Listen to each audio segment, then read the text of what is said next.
On today's show, we had to wait just a little while. We missed out on day one, but Brook Lopez eventually is reportedly set to return to Milwaukee on a dollar amount that maybe was a little bit more than projected. We'll get into what that means for the Bucks. We'll also talk about Jae Crowder. It looks like he might be returning to Milwaukee for a proper season. He didn't really get the opportunity last time. And then the Bucks still have a few roster spots, and most of the big names or the targeted names that we've discussed are gone. So what are the Bucks going to do at the end of the roster? Let's talk about it. You are Locked On Bucks, your daily Milwaukee Bucks podcast, part of the Locked On Podcast Network, your team every day. You are Locked On Bucks. My name's Kane Pittman. You can see and hear me on this show Monday to Friday, and also find my work over at ESPN. And alongside me, the founder of brewhoop.com and longtime voice of the podcast, Frank Madden, for today's episode that is brought to you by Prize Picks. First-time users can receive a 100% instant deposit match up to $100 with the promo code Locked On. That's prizepicks.com, promo code Locked On. We thank you for making Locked On Bucks your first watch or listen of every single weekday. This is episode 1600, which I don't know if I don't know if there's anyone out there that has listened to 1600 episodes of this podcast, but if you have, you are the ultimate sicko. But we love our everydayers, particularly during the off season when we're going through all the free agency stuff and the roster moves. The Bucks still with a couple of positions to go, so we appreciate the support. Drop a like, a comment, subscribe, follow, leave a rating or a review, whatever podcast platform you listen to the show on, or on YouTube. We appreciate the support. It's free to do, and it really helps us. We signed off on Friday night, Frank, wondering, maybe more hoping, that some Brook Lopez news would come through as we were recording. It did not happen. We had to wait until Saturday, and we had to wait a fair while into Saturday to hear that Brook Lopez reportedly set to sign a 2-year, $48 million contract to come back to the Milwaukee Bucks. On one hand, thrilled to see that Brook Lopez is back, because if he doesn't come back, you're in a significant amount of trouble at that position. But secondly, this was a higher dollar amount than we had projected, and certainly you had projected, Frank, as you went through some of the mock off seasons and what flexibility the Bucks could potentially get in a situation where they don't have a lot of room to move. Yeah, I think, this was the challenge coming into it. I think a month ago, I started this whole exercise. I had to kind of guess at what some numbers might look like for the purposes of, the spreadsheet math. And at the time, what I kind of just put in as a placeholder was Chris Middleton at $35 million starting salary. Because remember, when all this started, Chris was the one who was sort of the hotter name with the Houston Rockets, ironically. And I put Brook in just as a starting point at his max extension number, which was the number that he could get extended at before June 30th, which was starting at just under $17 million, $55 million total contract value over 3 years. Again, 3 years being the longest that he could sign for. So those two combined, put you at close to $52 million in terms of total salary. And then sort of as we've been discussing over the past few weeks, it became clear that Chris probably was coming in a fair bit under that based on some of the discussion, potentially even coming under 30 million in terms of starting salary. Whereas Brook obviously had become a much hotter name. So the assumption was that Brook's number was sliding up. I think probably as of a few days ago, 3 years, 60 million. That's what the number I had in there. It seemed like, other people were guessing something similar. And then I don't know how much we need to blame the Chicago Bulls for giving Nikola Vucevic 3 years and $60 million. Right. It seems like, no team in the league valued Nikola Vucevic at that number, but the Bulls just can't help themselves. Arturas Karnisovas infamously saying that he thought that trade had worked out pretty well for them. Spoiler alert, it has not.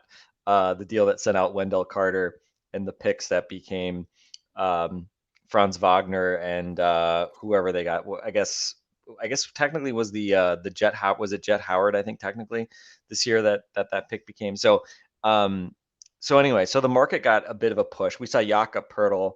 I always say I've come to say Poeltl now. Poeltl, more proper German. But that deal came out at 480. I think he was a guy that I was hearing more of like he'll get like 18 million a year. He gets 20 million a year over 4 years. So it did seem like the center market, nudged upward here over the past week. And again, perhaps due to the Vucevic contract, perhaps not. But Brook Lopez coming in at 2 years, 48 million, I think is notable for a couple of reasons. Obviously, the per year total notably higher. When you look at Chris plus Brook, if we assume that Chris is going to start at around 31 and a half with max raises to get to his 102 million, we haven't heard. There may be some like unlikely incentives there that like push that over 100 million. We'll see. Bucks haven't done a ton of that. Like Grayson Allen has some incentives in his contract, which the Bucks gave him. Drew has famously, for cap nerds, a ton of incentives, but those were because they came in his contract that he had in New Orleans originally, and then when he got extended, they had to carry over basically the same similar incentive structure in the extension that he signed with the Bucks. So we got stuck with those weird extension incentives that Drew got. But we'll see. But let's just say, for sake of argument, that Chris's number is 102 million, all guaranteed, no incentives, etc. That would say his starting salary probably somewhere around 31.5, assuming 8% raises over 3 years. Brook, let's assume maybe it's about 23 million, perhaps a shade over 23 million. So that puts you at 54 and a half total. And I think the number we had been discussing obviously was, hey, to be able to basically make a play, probably keep Jae Crowder and have a shot at using the taxpayer mid-level of $5 million, probably meant that you had to keep Chris and Brook under 50, call it 49 million. Obviously, they end up at 54.5. So not surprisingly, the ability to use that taxpayer mid-level has kind of gone by the wayside. And honestly, I mean, part of the challenge here was, even if Brook had come in, let's say at 18 million starting salary, part of the challenge was, it took, again, time flies in terms of NBA, in NBA free agencies, right? So just taking 24 hours to get that deal done meant that a number of guys that you might have looked at as potential targets for the taxpayer mid-level were already off the board. A bunch of the guys that, we already said it wasn't an impressive list that were available, but a bunch of those guys, flew off the board pretty quickly, whether it was, Shake Milton, Troy Brown, Nickeil Alexander-Walker. Ironically, all those guys going to Minnesota. So shout out to Minnesota. But it is what it is, right? So yeah, we can get caught up in sort of the minutia of, where the contracts ended up, what that means for the Bucks moving forward this offseason in terms of, a significant lack of flexibility in terms of filling out the roster. Pretty much just minimums at this point after Crowder has signed, being the last kind of bird free agent option they had. But let's not lose kind of the headline here.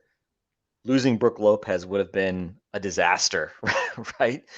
Yes, they may have gotten the full taxpayer or the full non-tax mid-level back, but you weren't going to be able to take $12 million a year and replace what Brook Lopez means to this team, what he has meant to this team.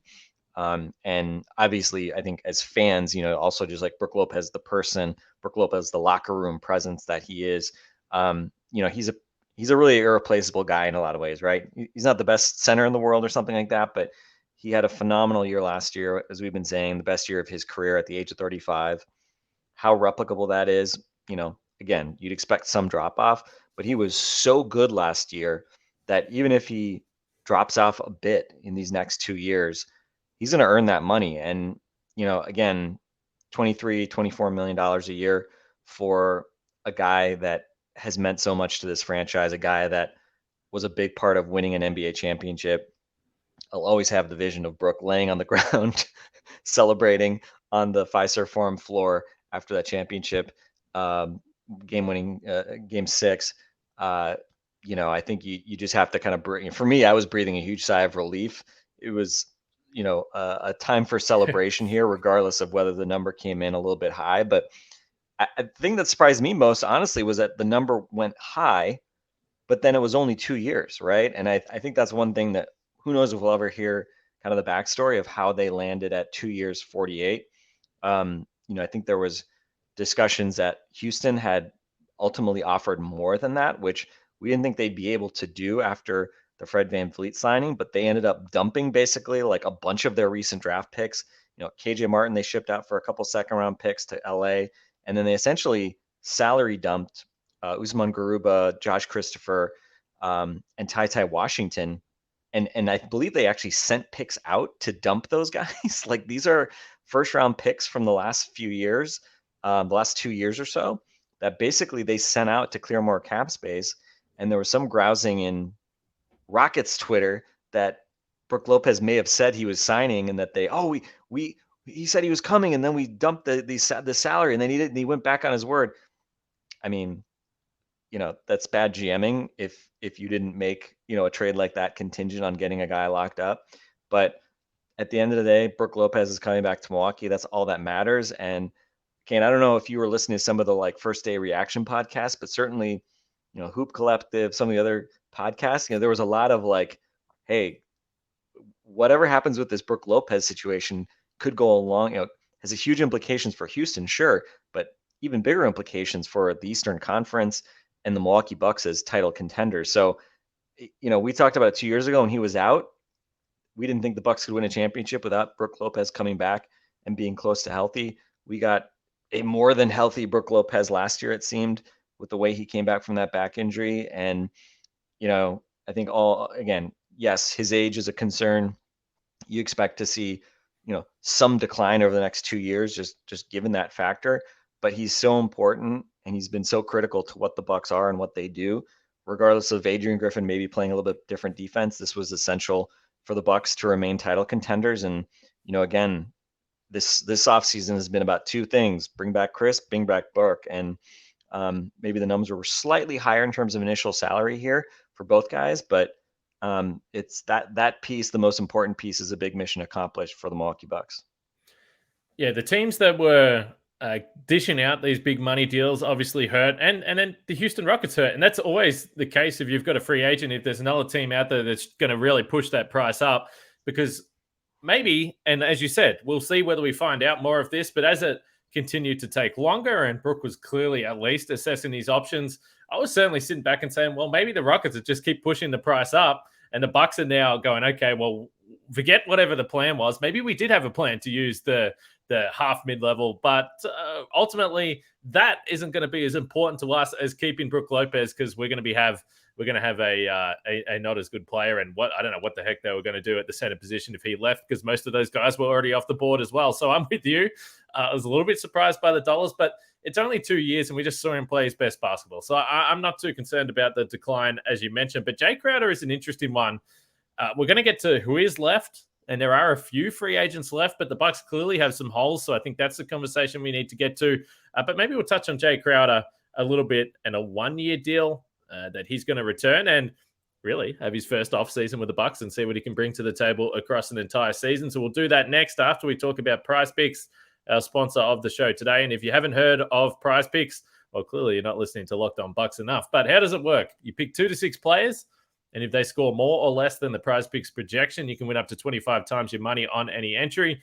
No competing against other people. It's just you versus the projections available. Prize Picks offers those projections on any sport you watch.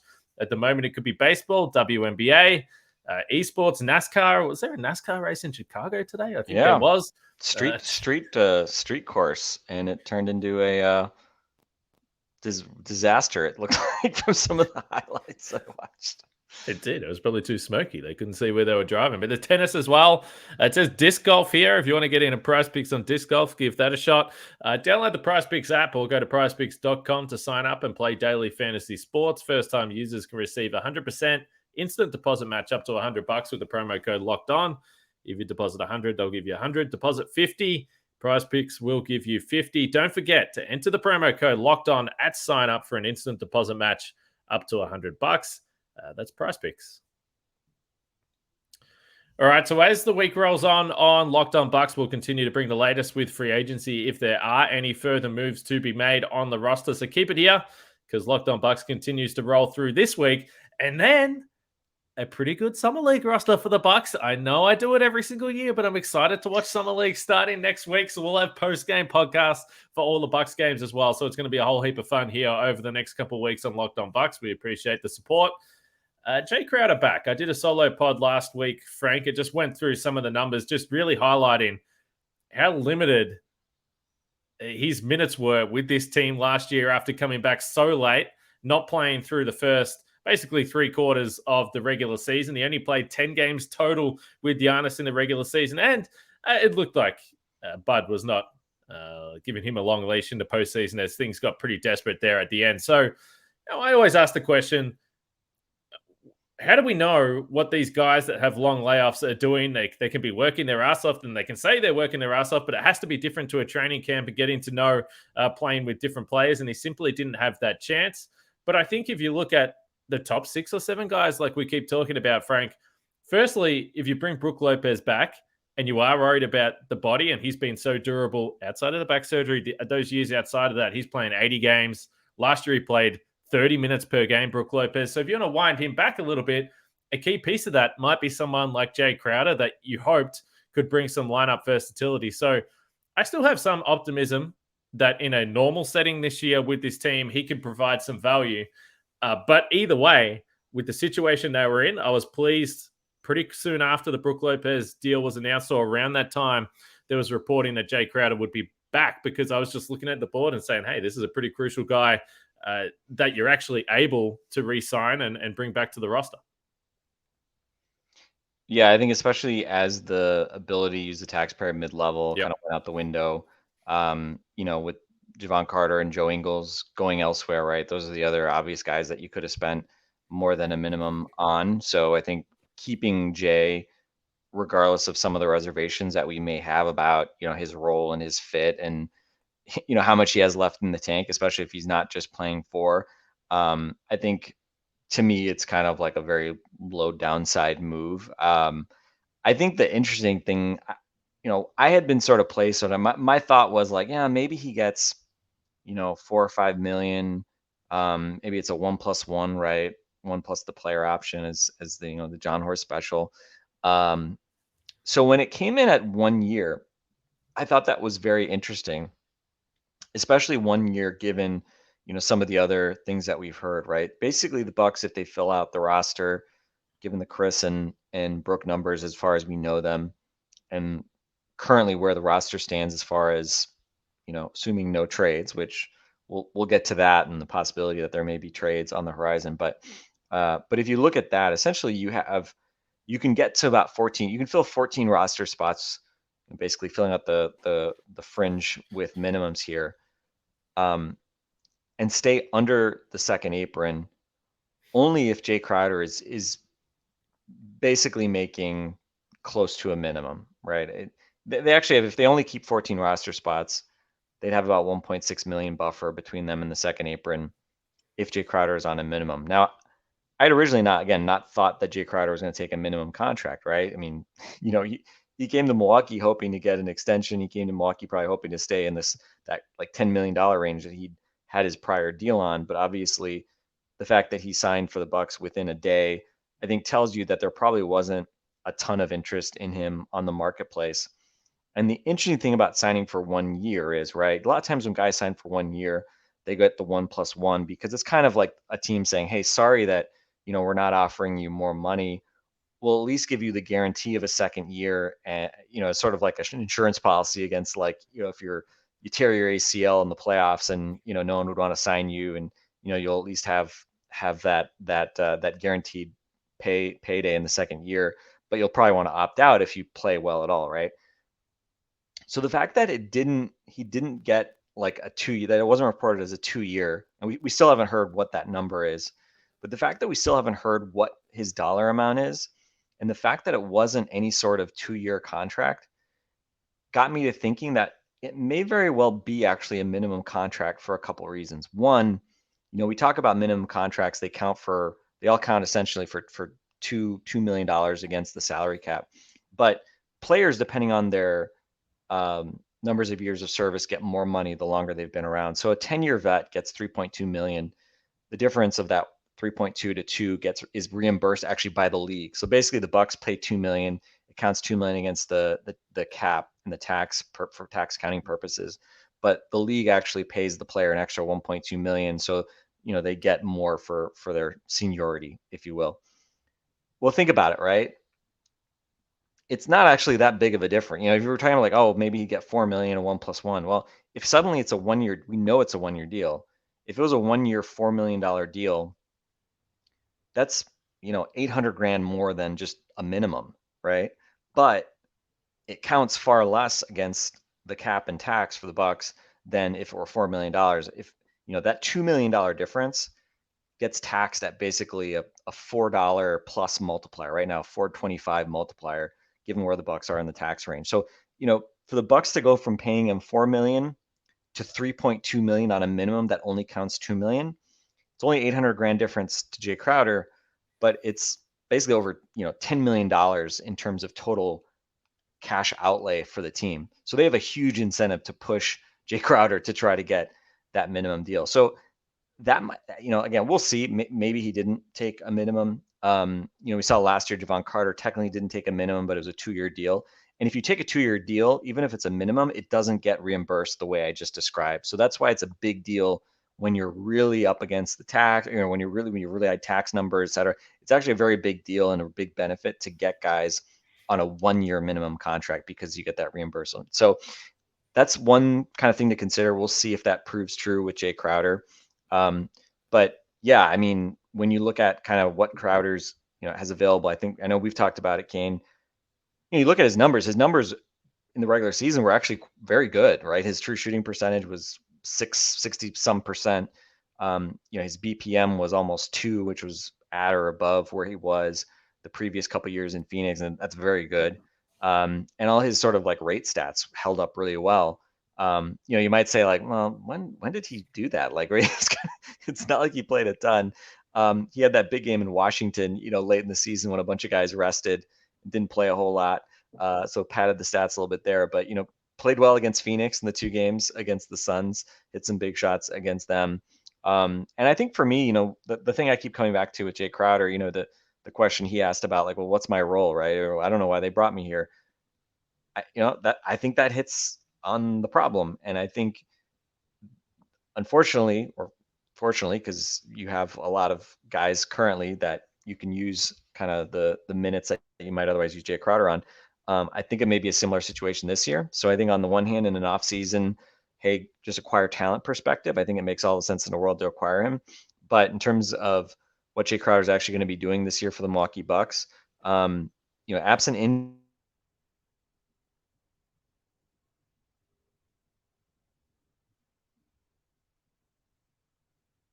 Oh, Frank's frozen.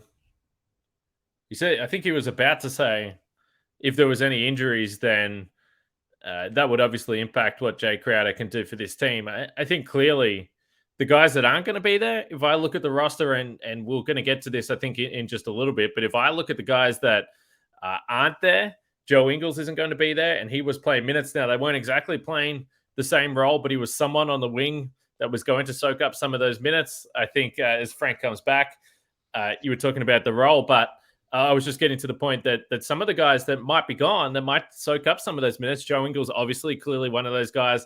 And the other guy that we haven't really heard anything about, and we don't know what's going to happen, is Wes Matthews. And look, Wes defensively was probably guarding some of the, and he, whatever, you can compare whatever the size, the role that they're going to play. But Wes was the guy that Bud, again, leaned on and probably trusted defensively in the postseason. So if Wes isn't back, that probably bodes well for Jae Crowder in that role there. But there's a couple of veteran guys at least that aren't there. And then we'll probably have some people in the YouTube comments that are screaming for Beauchamp to get more minutes in some of those roles as well. So I think how the roster fills out with these last 2 guys is probably going to impact what you were talking about, Frank. Yeah, and I think just to kind of put a bow on Crowder, I mean, I think one thing I heard was that he was trying to get down his weight this offseason. I think he probably was a little bit heavier last year than he ultimately wanted to be. And, again, like you can work out all you want, in an empty gym while everybody else is playing basketball. But until you're playing actual games, right, even practicing, right, like it's just hard to get into game shape unless you're getting real minutes. And I think probably if you had Jay comment on it, we'll see what he says, on media day in October about it, or we'll see if he makes any comments between now and then. But I think he would probably say that, he wants to get his weight down a little bit, wants to get a little fitter, get into better shape. And it's just hard to do that, when you're not with a professional basketball team getting game time. And so that for as much as his productivity may have been surprisingly good coming back in the regular season, I think probably the playoffs, sort of highlighted like, you know, the playoffs are very different from the regular season. The regular season is very different from, just getting shots up and going through off season workouts, which is basically what he was doing during the season. So, so hopefully, uh, getting a full training camp and being with the team from the start of the season kind of gives him a leg up on getting to a better place. But again, I still don't feel like we really have a necessarily a good sense of what Jae Crowder's role is going to be. So again, is that going to be an issue? Is there maybe an understanding with Jay, between Jay and the front office, that he might get traded if he's not getting the opportunities that he wants? Because again, I mean, he's auditioning for another contract, right? He was hoping for one big payday, didn't get it. So I doubt he's a guy that is going to be happy if he's, catching DNPs or playing, 10 minutes a night in the first few months of the season. So kind of stay tuned on that. And again, if he plays, hopefully it's because he's playing well and not because of just injuries or something like that. But right now, with Bobby Portis still on the roster and the number one choice is sort of the backup 4 or 5, and Giannis being, your superstar starting power forward, again, unless you're really force feeding Jay those kind of small forward minutes, which I don't think that's really his position anymore. But as you said, with Joe Ingles out, maybe that in particular becomes an area where he gets some of the backup Chris Middleton minutes in order to just maybe get him some time and honestly just sort of like see if he can hack it at that spot. All right, what names are left on the board then? There's a few. I've got a free agent tracker list in front of me, so let's get to some of those names next as the Bucks potentially add some new faces.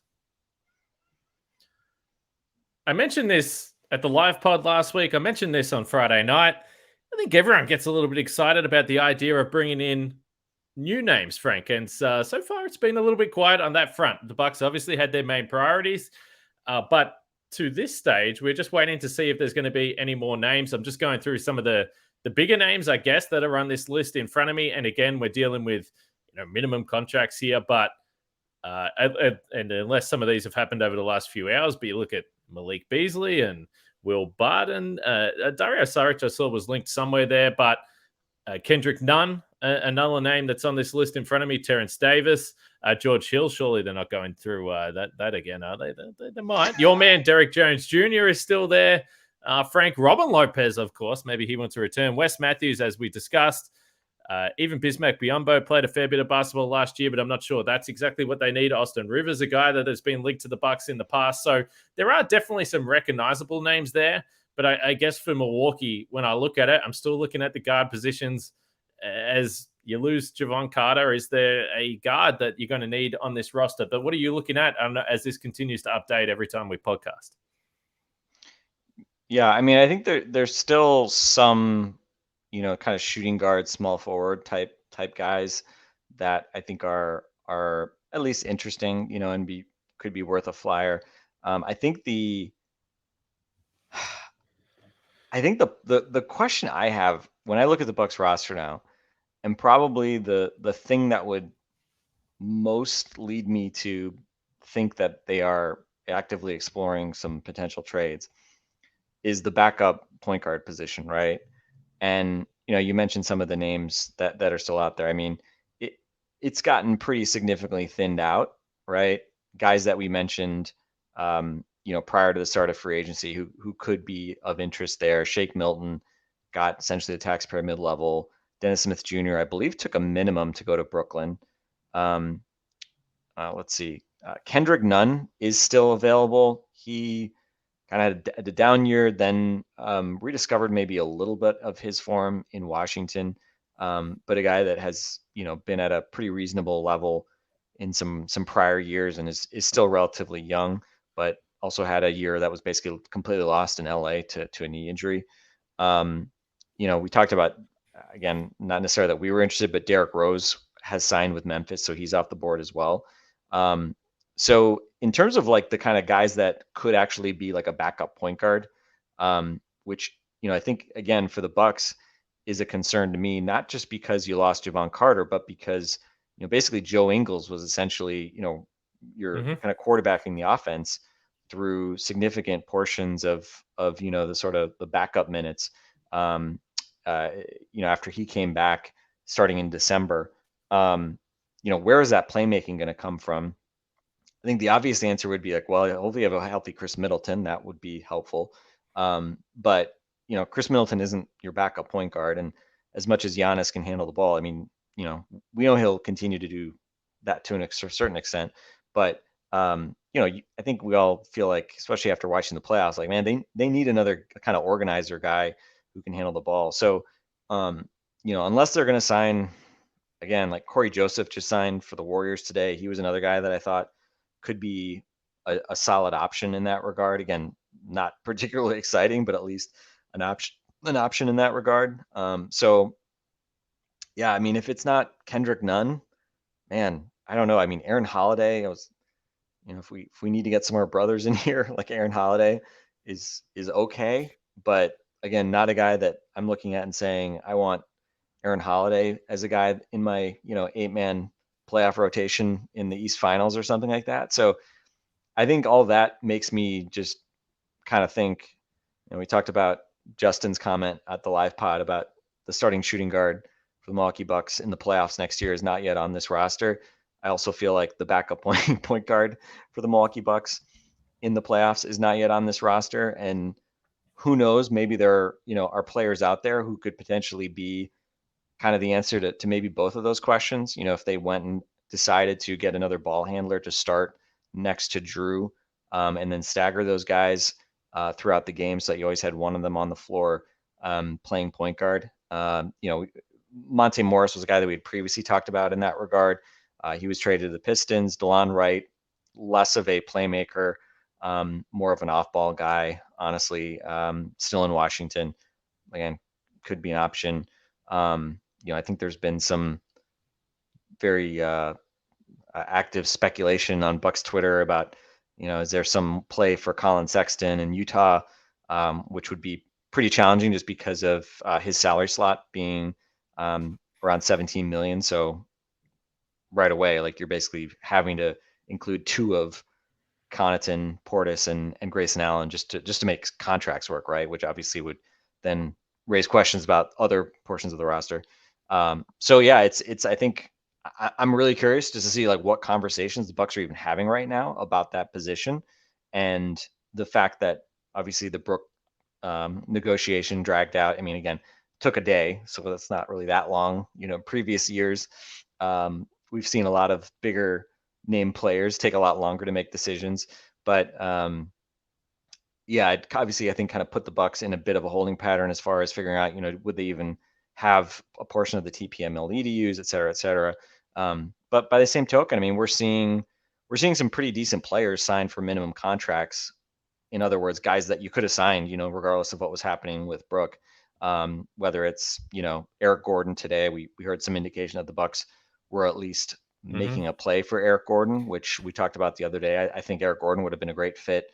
Again, older, so certainly would not have been an injection of youth, but they could have offered Aaron Gordon basically a starting shooting guard position, right? Which I'm curious if that was part of the wooing process, like what type of assurances or what sort of offer was made in terms of not just dollars, which wouldn't have been that impressive, but he signed for a minimum contract. So, but Bucks I think could have offered certainly a bigger role than what he's going to get in Phoenix, where pretty sure that Bradley Beal and Devin Booker are going to be the starting two guards most games for the Phoenix Suns. Now maybe Eric Gordon says, well, those guys are always hurt, so I'll get some chances. But hey, if Eric Gordon had come to Milwaukee, I mean, I think you can make a good case. He's might have been a better option than certainly Grayson Allen as a starting shooting guard. So, unfortunately didn't get that one, and now we continue to wait and see what the Bucks might do. But again, as you mentioned, there are some other guys still out there, but is anybody excited about Edmund Sumner or RJ Hampton? I like Javonte Green a fair bit.